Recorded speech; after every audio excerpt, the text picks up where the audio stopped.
amongst the big news, the national emergency declared by President Trump. Here is, let us start you off with just a little bit of his Rose Garden announcement yesterday. We're talking about an invasion of our country with drugs, with human traffickers, with all types of criminals and gangs. And when you listen to politicians, in particular certain Democrats, they say it all comes through the port of entry. It's wrong. They say walls don't work. Walls work 100%. Nancy knows it. Chuck knows it. They all know it. I know someone who's going to be fired up about this. We have got Dan Bongino, Fox News contributor, former NYPD officer, former Secret Service agent, and author Spygate, the attempted sabotage of Donald Trump. So, Dan, welcome, as always. I know you're fired up about this. What do you make of his declaration of a national emergency? And the floodgates have opened against him, not only from the left, by some on the right as well. Well, Jedediah, the bill, listen, it was a bad bill. Donald Trump's acknowledged that. A lot of people have acknowledged that on the right and the left. But he was really boxed in by relatively weak Republicans and Democrats up on the Hill who've given up on America entirely. But one thing here, Jedediah, that I think the public is missing. On the funding for the wall side, I'm not sure the Democrats understand yet how badly they got wrecked on this. Wrecked. Listen here. Here's what he did. He's good at this, Trump. He's good at finding ways around these people.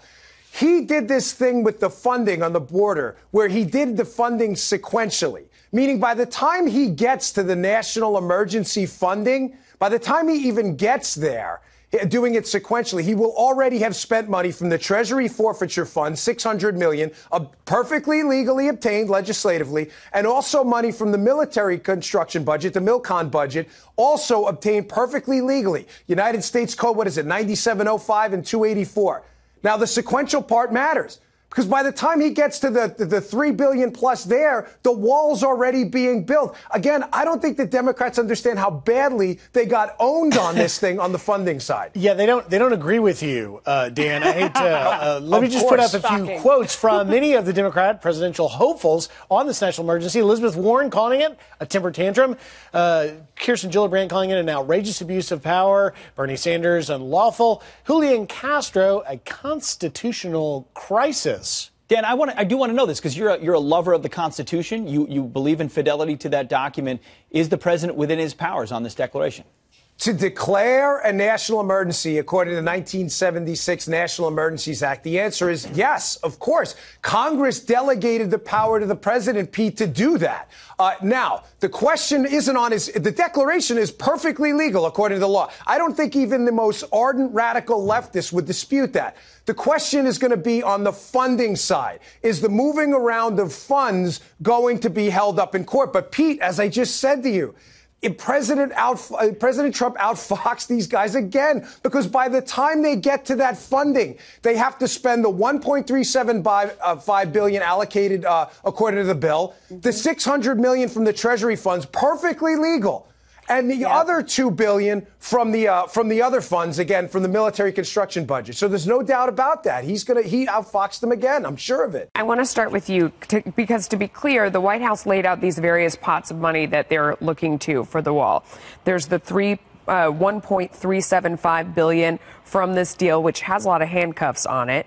There's $2.5 billion from the Pentagon's Drug Interdiction Initiative, $600 million from the Treasury Drug Forfeiture Program. It is only that $3.5 billion from the Pentagon's Military Construction Fund.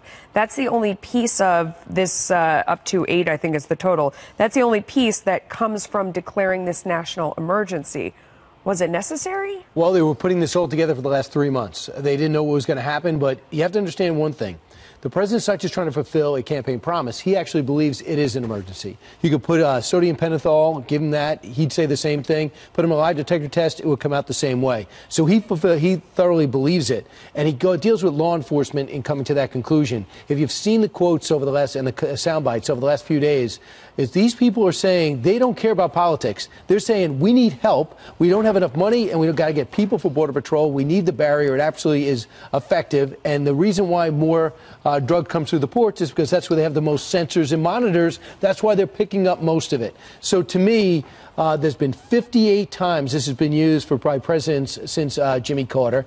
This is a time in which, we're going to test the limitations of the power of the president. Yeah. I can understand the reservations. The one thing they told me is the gun analogy doesn't work because that's a Second Amendment. That's a right. Okay. But when you talk about other areas that maybe down the pike that will be declared emergency, maybe if they are an emergency, they should be declared this way because Congress can't do anything effectively. Emac, here's the other side. So in the other cases where you declared emergency, you weren't reappropriating funds from somewhere else, that this does violate the Constitution because Congress has the power of the purse. The president does not. That's the argument. Yeah, that is the argument. That's why 5 Republicans oppose it, including Susan Collins, I think Tom Tillis, and Marco Rubio. Here's the thing. 1993, SCOTUS decision said, yes, the president has a statutory authority to do this, to use reprogrammed money. You see it in the 76 Emergencies Act. It says, he does have the power without regard to any other provision to do this. And the GAO supports this. The 2006 Secure Fence Act supports it. There's language existing that he can do this. We had Representative Mo Brooks saying, how many more dead Americans do you need for this to be declared a national emergency? Absolutely. We had it for swine flu, Sierra Leone diamonds. We know that President Obama got money for insurers for Obamacare. So, and was sued and lost. This will be a war of attrition in the courts, though. You could see that happening. And maybe it was too broad and deferential, the 76 Emergencies Act, for the president's power. But, so the issue remains, is it a crisis? Yes. Are people being harmed by it? Are Americans being harmed by it? Yes. So I think that's where the focus of the argument should go. The president denies that this is creating a precedent. Let's listen to his words. And Jessica, I'll get your response. Go ahead. And the people that say we create precedent, well, what do you have, 56 or a lot of times? Well, that's creating precedent. And many of those are far less important than having a border. You don't have a border, you don't have a country. Lindsey Graham made the point, too, that Democrats could have made a deal if they wanted to trade for DACA. And it has been interesting to me in the past couple of weeks. You haven't heard Democrats say word one about helping people who are trying to get permanent status here. They could have traded for that. That's because they believe that they can get a clean bill there. And Nancy Pelosi has said that since the beginning, that she wants a clean bill for dreamers here, and that we're going to be looking at comprehensive immigration reform. You hear the new candidates for president talking about that, like Amy Klobuchar did with Bret Baier.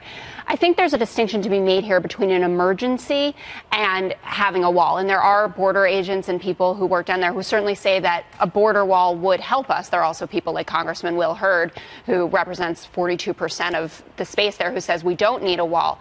And what the president is doing is transferring the language to emergency, which may just be, I believe in this thing. And I agree with you, Brian. He believes in his heart that this is true. But for you to say that he's been president over 2 years now, he had control of both houses and didn't get anything done for this wall that he has been saying has been an emergency since the beginning, since he came down that golden escalator and changed all of our lives, seems ridiculous and patently false. Well, if it's an emergency, it should have been declared an emergency years ago. The numbers have not changed. Actually, when you look at the statistics going back over the last 20 years, our situation with illegal immigration has actually gotten dramatically better. If you were to say that to an Angel family, they would say, yeah, it's a crisis. Well, I would like to, that, but tragedy does not mean that you circumvent the Constitution and you set a precedent. I don't know what a crisis is then. Well, Jess, here's the thing. A clean deal for DACA would be insanity because you're just encouraging and incentivizing further illegal activity on the southern border. So that is a non-starter and is just it's kind of a dumb idea, just to be honest. Secondly, we had I love you. That was Nancy Pelosi, not you. I'm offended on her behalf. Oh, stop. But you have 400,000 people that were apprehended along the southern border last year. I think it is fair to say that there is a crisis here in dealing with activity on the southern border.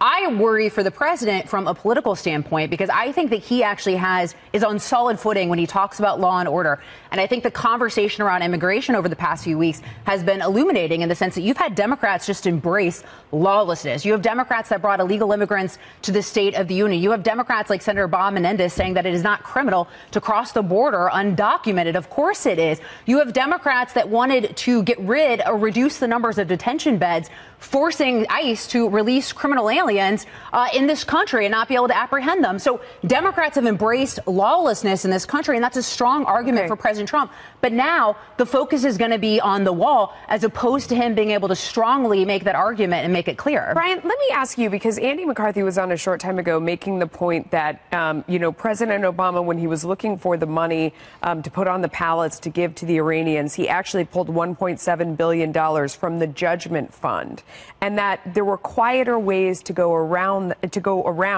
what was happening with Congress and find your money for this without declaring a national emergency and, begging the courts to stop you, that he could have done what President Obama did to get money when he couldn't get it out of Congress. What do you think of that? Well, that's a very sophisticated, subtle way of doing things. I don't know if you noticed, this president doesn't really do subtle well. No. And he also doesn't want to have someone accusing him, what were you doing, Adam Schiff? What were you doing when you took that money and repurposed it? Why didn't you tell anybody? Instead, he's like, hey, by the way, I'm going to need that money, and here's where I'm taking it, and these are the people that I've dealt with.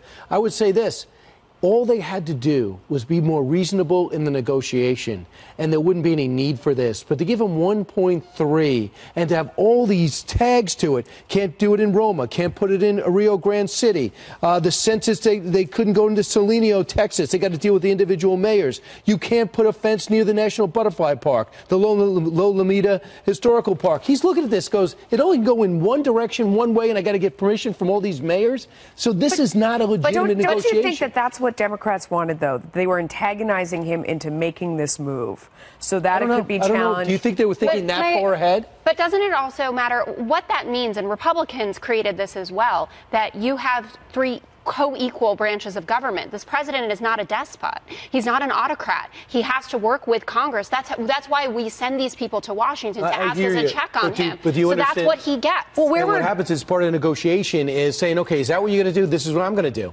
For 35 days, Nancy Pelosi wouldn't even negotiate. That was her choice. No one thought she would negotiate Chuck Schumer at gave him all. $1.6 billion. The bottom line is there are cities in Mexico that have higher homicide rates per capita than in the Middle East. They don't care about butterflies. Yeah. And first of all, Democrats were silent when President Obama moved forward to things with DACA, which he had said repeatedly he didn't have the authority to do. So Democrats really don't have a place to speak from here. And what I meant earlier is President Trump is much stronger talking about law and order as opposed to talking about this national emergency declaration, because the waters are muddied there in the sense that not all Republicans are with him on it.